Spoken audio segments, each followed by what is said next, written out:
Now, myself, I was just there in 15. And the reason that I was there was because Ricardo and his group had come up to Crestone, Colorado, and I live pretty much in Scottsdale, Arizona. Absolutely, yeah, absolutely. And then I spend part of the year up in Denver, and then as often as I can in Toronto, actually, as I have some of my best friends who live up in Ontario. But sure, okay, let me speak specifically to Shasta and how I got there. Okay. So in the month before Shasta in 2015, or the week before actually, Ricardo and his group, his wife Sol and so forth, they came to Crestone, Colorado. And I took many trips to Colorado and to New Mexico working with Paula on various stories, and she wanted to introduce me to these group. She called them the Latin Americans, and we met there at Crestone, and we had dinner. And then there was this big stupa. You may have been to Crestone. There's this big, beautiful stupa on the side of the mountain, and we had agreed to go back to the bed and breakfast, hotels, and so forth, and then come back to that stupa and meet at a certain time. Now, I'm fluent in Italian, and that's how Paul and I, we kind of, that was a point that she's Italian, we could speak Italian. But saying that I don't understand Spanish terribly well, but a little bit. And these Latin Americans speak very little, some of them speak very little English, but we met at the stupa, and Ricardo had us do a meditation. And Grant, while he was doing this meditation, a spacecraft appeared just if we were facing the stupa, just to the right in the air, the stupa. It was a light, and it flashed green and red. And Ricardo stood up, and I believe he had a laser pointer, if I recall correctly. And he said, now, to verify that it is you on Terrell and that it's your group, he pointed the laser to the left of this object, which was fairly big in the sky. And he said, I would like for you for confirmation, just to move to your left. That thing moved so fast that you couldn't see it move. It simply instantly disappeared from where it was and reappeared to our left, to their right, I suppose, but to our left. And then I might have even got back to the right because I remember getting back into its original position. And then at that point, Ricardo began automatic writing in this journal that he had, and he was reading it out, and I wasn't completely clear as he was recounting that back to us because it was in Spanish, but I did understand that Antorel, through that automatic writing, had asked Paula to be in Mount Shasta the following weekend, and that's where these Latin Americans were headed. So Ricardo and his group were headed there. So I told Paula, I said, Paula, Ricardo Antorel has asked that you be there in Mount Shasta next week, and she goes, no. I'm just covering the story. I'm not going to get that involved and that deeply involved. Now, bear in mind that in 2014, Paula had her first experience out Mount Shasta. She'd been there the previous year. And I don't know if Paula is very clear in telling this, but as an observer to her 2014 experience, I was not there because I had to work. But she called me immediately after. And in brief, what had happened is she had basically heard a voice. She heard a voice, and that was her recollection. Grant, as things unfolded, it's like a memory came back to her, and then she didn't say, I remember. She simply said, I saw on Terrell, and I saw him turn a certain way. It was really a wondrous thing to hear from Paula as she recounted that. And I realized without even commenting that something had happened.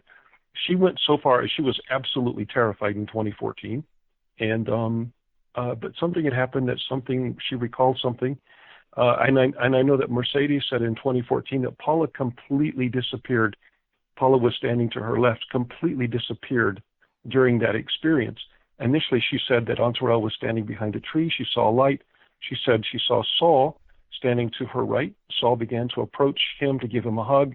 Ricardo yelled at Saul that there's protocol not to approach him, and that was Paula's experience. Later, Paula remembered seeing him.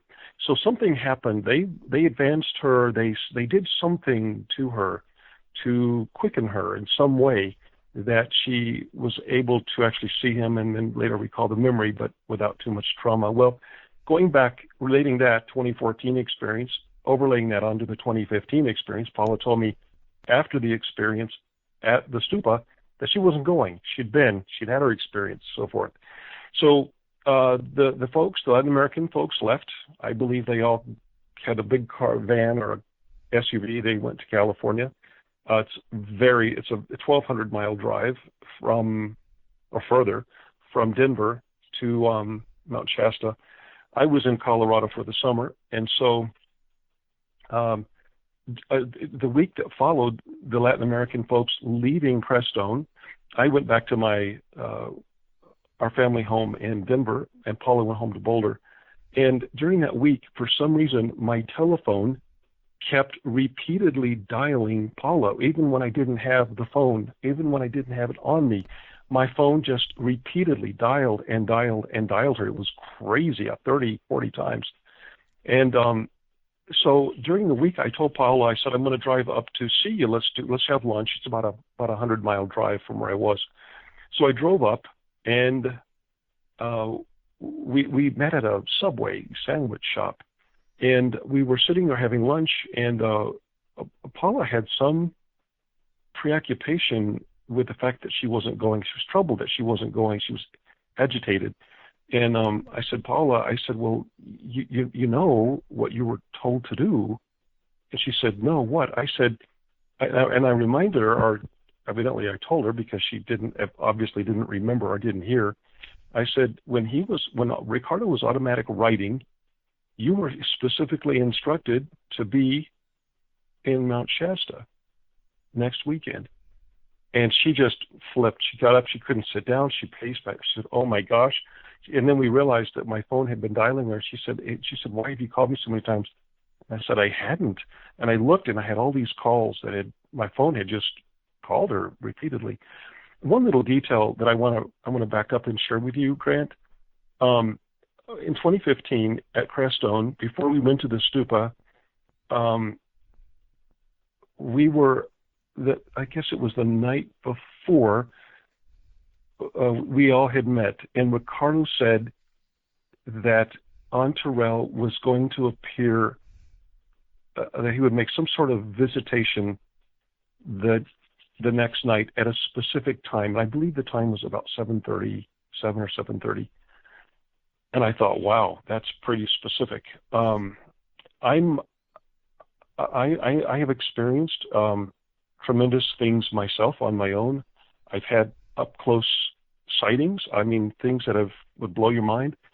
And still, when it comes to other people, I'm still a healthy skeptic. I always have that degree of allowance for others, that if they've made a mistake or if they've misunderstood something, I let it go.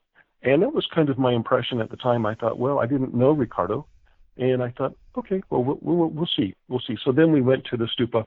Then in regard to that little green and red light ship appearing just to our right, it came right at the time. That thing came right at the time that Ricardo had said 24 hours earlier that it would be there, which, I mean, talking about firming up a witness to an event. Oh my gosh, it just fell into place.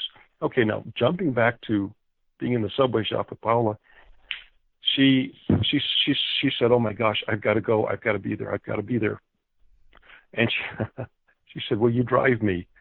Well, I had my son who was, let's see, in 2015, he's 19. I was 17 then. And he was with me up in Colorado. And I said, well, I'll ask if he can stay with my parents, like my dog and so forth. And so things worked out. And Paula and I I had an SUV, and we got in the car and we drove all the way to Northern California, to Mount Shasta. We got there. We didn't tell Ricardo that we were coming. We got there in the afternoon, and he was doing a big, huge circle. He was standing in the middle of that, and we parked the car in the woods, and then we walked up. And, of course, he was absolutely blown away. And thrilled that Paula was there, because I very much understood that what Ricardo really wanted was for someone who had access, a media channel of some sort, for them to be a part of that, to be able to disseminate that information in North America. So that is, to answer your question in a long about way, how I got to Mount Shasta, and how I got there with Paula, and how Paula got there in 2015. You can be skeptical. You start to think like, wow, you can't even make this stuff up. It's so bizarre and so synchronistic that, I mean, this has to all be fitting together. Absolutely. And just knowing a tiny bit about how the Apunians, these particular people, how they work, Grant, I could see that really what they would call upon you for is to connect the dots. And that is something that Paula has strived to do, is connect the dots. Yeah. But they really somehow seem intent on doing that. So I could totally see how they would be very excited and anxious to pull you into that mix. We left late in the week, so it would have either been Friday afternoon or Saturday afternoon that we got there. Okay, and the event happens on the Saturday night?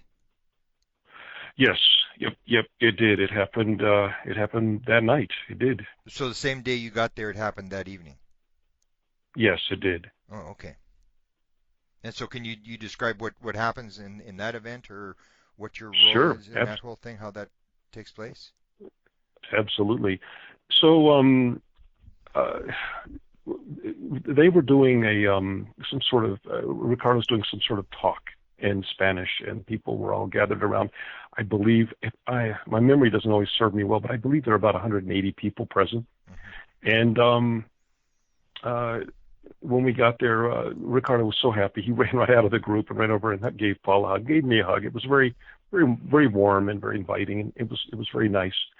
We then broke up, and Ricardo told the group that we would reassemble that evening, and that we would reassemble at this little campfire area, little campground area that was next to the open sandy field. They call that a certain name, and I can't remember what it was called, but it's this open field, and the soil out there is kind of sandy, and trees don't grow in that area. But we sat around the fire that evening, and Ricardo, I was sitting beside Paula. There was a guy, and you would know his name because I've since forgotten, but he was an architect. He'd come up from L.A. He was really just kind of investigating this whole thing. I mean, he was just curious about, the whole ET off-world culture. I was just very, very curious. And he spoke, it was okay. He was an excellent translator, oral translator, I will add. But he was a great oral translator. And so he interpreted for Paula and myself. And in that evening, we were sitting there, and there were quite a few people there that evening. And Ricardo began to do some sort of automatic writing again. And I can recall that there was a member of the group from Northern California, and he had suffered quite a bit with esophageal cancer and with some other things, and had lost a lot of weight. That'd be Sergio Lube, yeah. Yes, Sergio Lube, right. And I remember very specifically that in this automatic writing, I mean, Ricardo was speaking, and these Apunians referred to Sergio specifically in that incident, and said that, and I'll just tell you what they said, because I found it very bold. But they just said that something to the effect that they were aware of Sergio, and that when it was his time to go, meaning transition, that they would be there for him. I found that really unusual, because Sergio was right there, and to my knowledge, Sergio is still kicking, he's still alive. But anyway, that was something that was said. And then, wow, Grant, they came back really low overhead.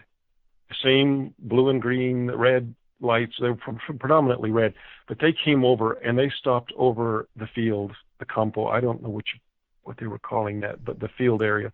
They stopped right in the air. There was no mistaking that it was them. To someone that was untrained, I mean, you might have thought it was maybe a silent helicopter that was big red light and silently hovering there, but they just hovered. They were there. And then while they were there, Ricardo said that Terrell would meet them down in the forest and that they wanted Paola to come.